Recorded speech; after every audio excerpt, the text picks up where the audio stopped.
अस्सलाम वालेकुम friends, welcome to Jawahir reactions. Hope you all good. मैं भी बिल्कुल ठीक हूँ और दुआ करती हूँ आप सब लोग भी अपने अपने घरों में खुशबाश फिटफाट और शादाबाद हों। अच्छा फ्रेंड्स, आज की वीडियो में 2-3 हो सकता है 4-5 भी हो जाएँ, तो कुछ चीज़ें हैं जिसके ऊपर मैं बात करना चाहती हूँ। फातिमा का व्लॉग देखा है और वो खासी नाराज़ थी, कोई उनको किसी ने कोई कॉमेंट किया है बच्चों के हवाले से, तो उसके ऊपर मैं थोड़ा सा अपनी राय का इज़हार करूँगी। उसके बाद बात करते हैं, साजिद साहब ने टाइटल लगाया हुआ था जी, कौसर और इब्राहिम क्यों रोने लगे रात को, तो उसके ऊपर बस थोड़ी सी अपनी राय का इज़हार करेंगे। डीडी साहब ने बता दिया है कि जी उनका पासपोर्ट जो उन्होंने वीज़ा के लिए लगने दिया था, तो वीज़ा लगकर आ चुका है। 6-7 दिन में हो सकता है टिकट हो भी जाए, जब तक आपने बने रहना है, क्योंकि डीडी अभी तो बिल्कुल भी नहीं बताएंगे। बस वो आपको टुक टुक टुक टुक करके ये बताते रहेंगे, आज ये हो गया है, आज वो हो गया है। और जब वो वहाँ पर लैंड कर जाएंगे पाकिस्तान से, वो फुर हो रहे हैं, लेकिन वाईटी से बिल्कुल फुर नहीं हो रहा है। इसलिए आपने सुकून का सांस बिल्कुल नहीं लेना है। डीडी आपको अपने पल पल की खबर जो है ना वो देते रहेंगे, जिस पल पल की वो खबर देना चाहते होंगे।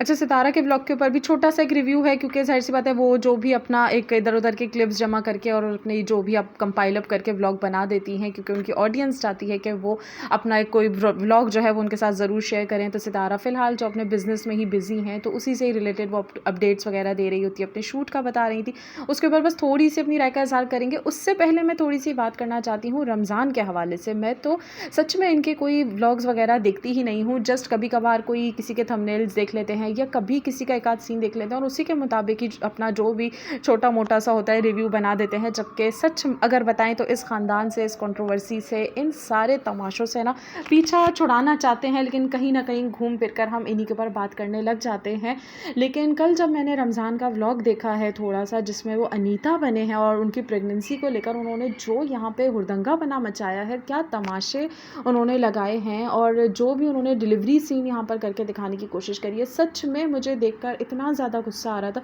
कि इन लोगों ने कोई तमाशा यहाँ पर नहीं छोड़ा है। हर चीज़ का इन लोगों ने सिर्फ फ़न बनाया हुआ है। उधर काशिफ साहब का जो भी उन्होंने निकाह का प्रैंक लगाया हुआ है, उसके पार्ट 1, पार्ट 2, पार्ट 3, पता नहीं अब कितने ही पार्ट्स आएंगे ना। मैं पहले कभी उनके व्लॉग्स इस तरीके से रेगुलर बेसिस पर देखती थी और अब तो मेरा बिल्कुल ही इरादा नहीं है, क्योंकि जिस लेवल पर ये लोग जाते जा रहे हैं ना, उस लेवल को देखने के लिए भी बहुत ही ज़्यादा टॉलरेंस चाहिए होती है कि फिर जो है ना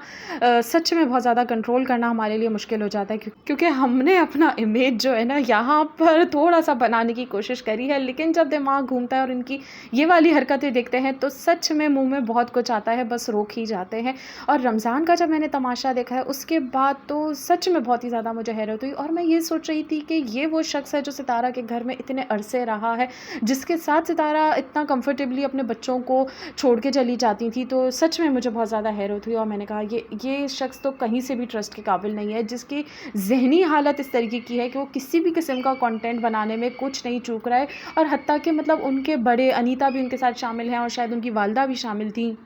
तो ये तो अब हमें पता चल गया है कि भाई इनके घर के बुज़ुर्ग भी जो है ना अपने बच्चों से कुछ कम नहीं है, मतलब हर कोई एक दूसरे से 2-4 हाथ आगे ही है। सच में मैं ये देख कर है ना, मुझे था कि भाई ये सितारा ने, चलो अच्छा ही हुआ रमज़ान यहाँ से चला गया, लेकिन साथ साथ मैं ये भी सोच रही थी कि सितारा ख़ुद भी तो इनके साथ हर तरीके का ही कंटेंट बना रही थी। जिस तरीके से ये लोग सॉरी टू से 2 in 1 बने हुए होते थे, फिर ये क्या और साजिद साहब भी, मतलब इतने कम्फर्टेबली वो लोग इस रोल को अपना लेते थे कि हमारे लिए बहुत ज़्यादा हैरत की बात है। अब हो सकता है कि जी लोग बुरा मान जाते हैं और हमने जब भी ये सारे एक्ट्स होते थे, जब सितारा इन सारे स्किट्स को शूट करती थी, तो जब भी हम ये कहते थे कि भाई रमज़ान तो चलो जिस जगह से आया है, लेकिन साजिद साहब है, उनका कोई इमेज है, लेकिन उन्होंने भी अपने इमेज का कोई ख्याल नहीं किया है। फिर सब ने ही मिल के सच में जो है ना हुड़दंगापना मचाया है। तो और उन्हीं सारी चीज़ों की शेयर जो है रमज़ान को इतनी ज़्यादा मिल गई है कि वो फिर अपने आप को बिल्कुल ही कोई एक्टर ही समझने लगे हैं। तो लेकिन वैसा अगर हम इनके गाँव में जिस तरीके से ये लोग अपने व्लॉग्स बना रहे हैं, साजिद साहब को सॉरी काशिफ को जो हम देख रहे हैं कि जिस तरीके से वो अपना कंटेंट लेकर आ रहे हैं, बड़े बूढ़े बच्चे सभी उनके साथ शामिल है,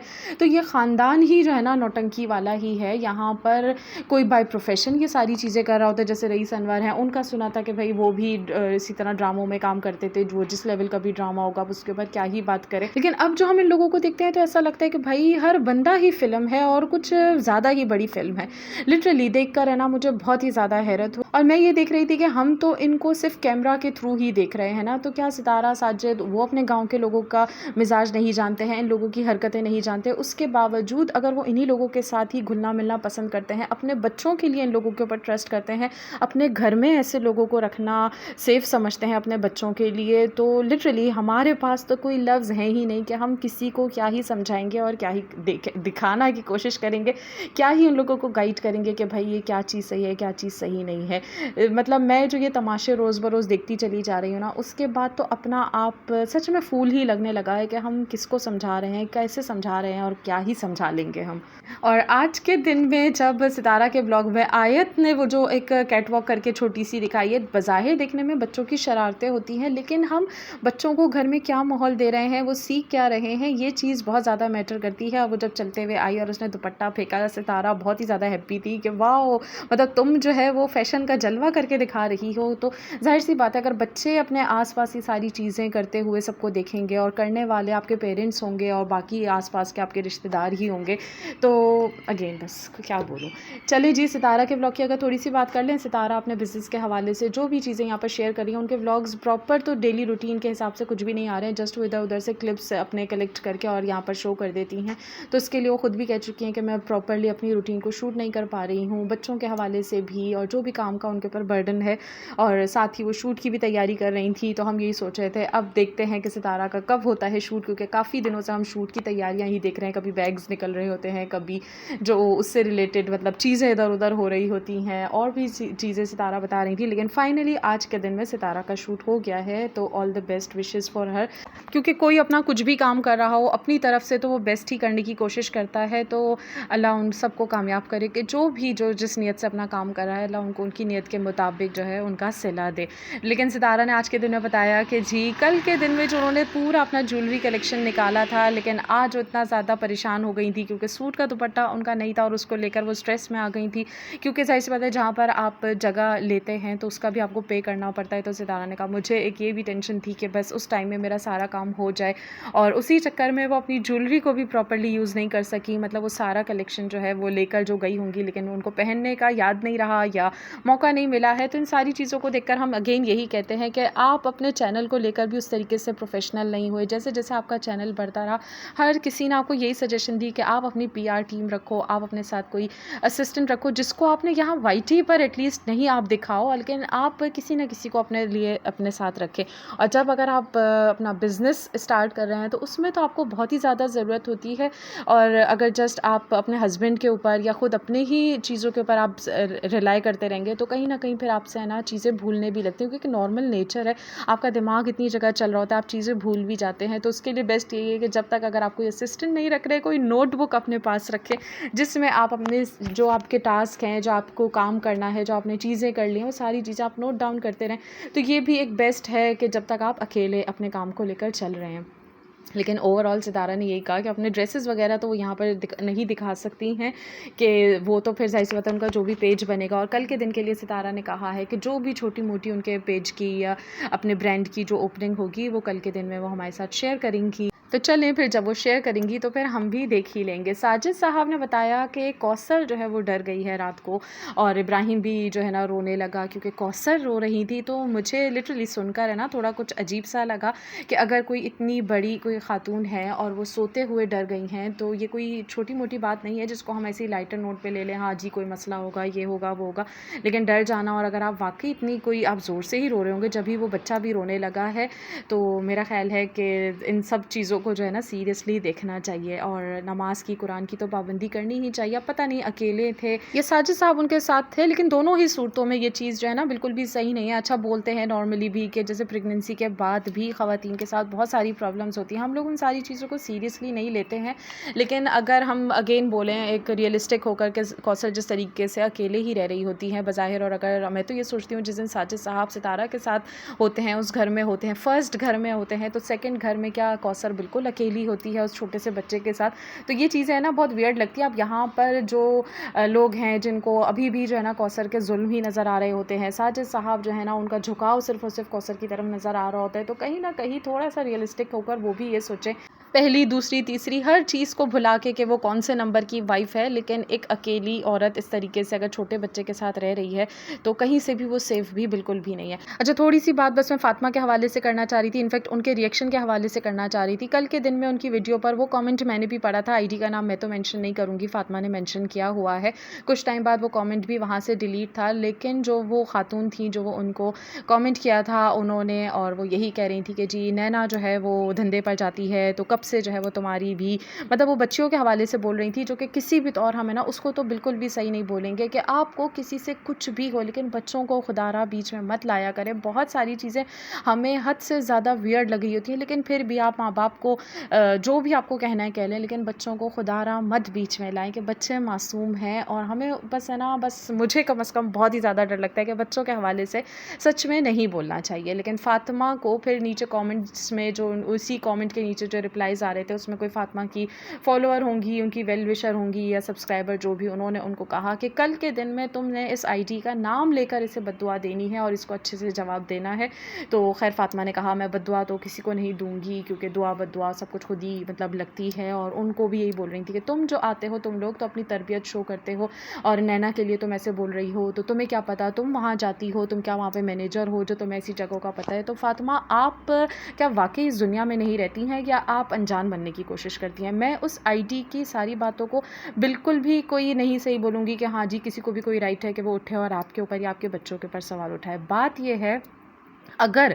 नैना खुद यहाँ पर आकर बता रही है, अपने प्रोफेशन की डार्क साइड को इस तरीके से बता रही है नॉर्मल होकर कि हाँ जी, मैं जो लोगों का काम करती हूँ उनका ताल्लुक जो है ना फ़लाँ पेशे से है, जो कि हमारी सोसाइटी में, हमारे दीन में कहीं से भी उसका नाम लेना भी जो है ना हम बुरा समझते हैं, और बहुत ज़्यादा इन सारी चीज़ों के लिए जो है ना मतलब सख्ती है, सज़ाएँ हैं। और आपकी नैना जो है उन सारी चीज़ों को बता रही है कि हाँ जी, मेरे क्लाइंट है, तो चलो ठीक है, हम क्लाइंट की हद तक मान लेते हैं कि भाई आपके पास कोई भी आ रहा है, अपना मेकअप करा रहा है या अपनी ब्यूटी रिलेटेड कुछ भी आपसे सर्विसेज ले रहा है, तो उसमें आपका उससे कोई ताल्लुक नहीं है। लेकिन जब आप ऐसे लोगों के साथ मूव करने शुरू कर देते हैं, आप उनसे दोस्तियां बनाने लगते हैं, तो आप अपनी सोहबत से ही पहचाने जा रहे होते हैं, क्योंकि आप उन सारी चीज़ों को कहीं ना कहीं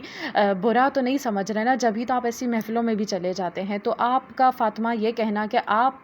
जो उस आईडी को मुखातिब करके कह रही थी कि आपका ऐसी जगहों से ताल्लुक होगा, इसलिए आप नैना के ऊपर ये इल्ज़ाम लगा रहे हो। अरे कोई इल्ज़ाम नहीं लगा रहा, नैना ने तो खुद से वो रील्स बना के डाली है और खुल्लम खुल्ला बताया है कि हाँ जी, मेरे प्रोफेशन में मेरा जो वास्ता इन लोगों से पड़ता है, और मेरी दोस्तियाँ भी हैं, और मैं आती जाती भी हूँ, मिलती मिलाती भी हूँ। तो ये सब नैना खुद बता रही है। और फिर नैना बहुत सारी जगह जब वो जा रही होती हैं सर्विसेज देने के लिए, वो आपकी बच्चियों को भी, बेटी को भी साथ लेके जाती थी। तो क्या आप कहीं पर आपके दिल में एक खटक सी नहीं आती कि मैं अपनी बेटी को कम से कम ना भेजूँ, छोटी बेटी? और अभी कुछ टाइम पहले आपने अपनी बेटी को उनके पार्लर की एक उनको सर्विसेज मिल रही थी, तो आपने अपनी बेटी के बाल डाई करा दिए थे। मतलब आप खुद क्या यहाँ पर शो कर रहे हैं? और मैं बच्चों के हवाले से वाकई कुछ भी नहीं बोलूँगी बस, लेकिन आपको खुद भी तो सोचना चाहिए। आपका हस्बैंड खुल्लम खुल्ला, जिस वक्त शादी तो उसने अभी इस साल करी है ना, उससे पहले उन खवातीन के घर पे वो पाया जाता था, उनके साथ व्लॉग्स बनाता था। मतलब आप जब तक कंफर्टेबल थी, जब ये चीज़ निकाह हो गया, तो आपने खूब रोना धोना यहाँ पर मचाया था कि जी मुझे लगता था रुक जाएगा, मुझे लगता था ये सब चीज़ ख़त्म हो जाएगी। लेकिन जब तक नहीं रुकी थी, जब तक आप कंफर्टेबल थी कि आपका हस्बैंड के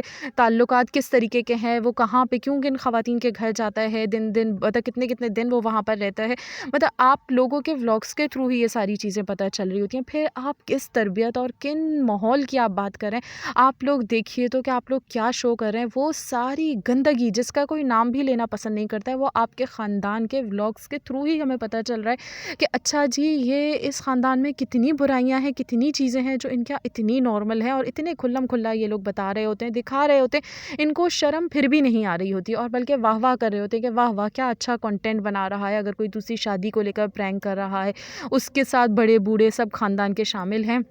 और आपका हस्बैंड बैठ के उस चीज़ को अप्रिशिएट कर रहा है, तो फिर आप लोग के मुंह से है ना ये तरबियत वाली बातें मुझे तो नहीं लगता कि फिर अच्छी लगती हैं। और जिस तरह आप अपने हस्बैंड के हवाले से यहाँ पर कितनी डिटेल्स यहाँ पर शेयर कर रही होती है, कितने घंटे किस बीवी को देता है, उसकी थकान नहीं उतरती, उसकी नींद नहीं पूरी होती, इसलिए मैं मसाज करती हूँ, इसलिए हाथ पाँव दबाती हूँ, इसलिए यहाँ सोने को बोलती हूँ, इसलिए वहाँ सोने को बोलती हूँ। मतलब कितनी डिटेल्स आप लोगों ने यहाँ पर शेयर करी। आपके हस्बैंड ने आपके हवाले से जो जिस तरीके के आके रिएक्शंस दिए थे, तो क्या आप वो सब भूल के क्या कहीं शरीफ ख़ानदानों में ये सारा कुछ होता है कि बीवी जो है वो शौहर के ऊपर रिएक्शंस दे रही होती है, शौहर जो है वो बीवी के ऊपर दे रहा होता है, बहन बहनों के ऊपर दे रही होती है, सास ससुर, मतलब आप लोगों ने कौन सा रिश्ता ऐसा है जो आपने छोड़ा है या आप लोगों के ख़ानदान में छोड़ा गया है। मैं तो ये कहती हूँ हर कोई ही अपने अपनी लाइफ में किसी ना किसी चीज़ से जो है ना गुजर रहा होता है। ज़रूरी नहीं कि वो फाइनेंशियली हो, ज़रूरी नहीं कि वो रिलेशनशिप को लेकर, किसी भी चीज़ को लेकर होता है, लेकिन उसका भरम, उसका लिहाज, उसकी शर्म, उसकी तरबियत उसको इजाज़त ही नहीं देती है कि वो कहीं पे भी कुछ हल्का सा इशारा भी दे के वो किन चीज़ों से गुजरे। लेकिन आप लोग तो यहाँ पर आकर कंटेंट के नाम पर किस तरीके से अपने घर की अपनी पूरी गन लाकर यहाँ पर रख रहे हैं। उसके बाद आप लोग का ये कहना, तो बस मैं क्या बोलूँ, मैं किसी को भी जो इतने ज़्यादा हेट कमेंट करते हैं, बच्चों के हवाले से बोलते हैं, मैं किसी को भी मतलब जस्टिफाई नहीं कर रही हूँ, ना ही मैं उन चीज़ों को सेकंड कर रही हूँ, क्योंकि कोई कुछ भी कर रहा हो, लेकिन फिर भी हमें तो अपनी तरबियत हर हाल में ही शो करनी होती है। लेकिन आप लोग भी तो देखिए कि आप लोग कंटेंट के नाम पर यहाँ पर गंद मचा क्या रहे हैं। चलिए फ्रेंड्स, मैं बस वीडियो एंड कर देती हूँ, फिर मिलेंगे। अपना ख्याल रखिएगा, खुश रहें, आबाद रहें। अल्लाह हाफ़िज़।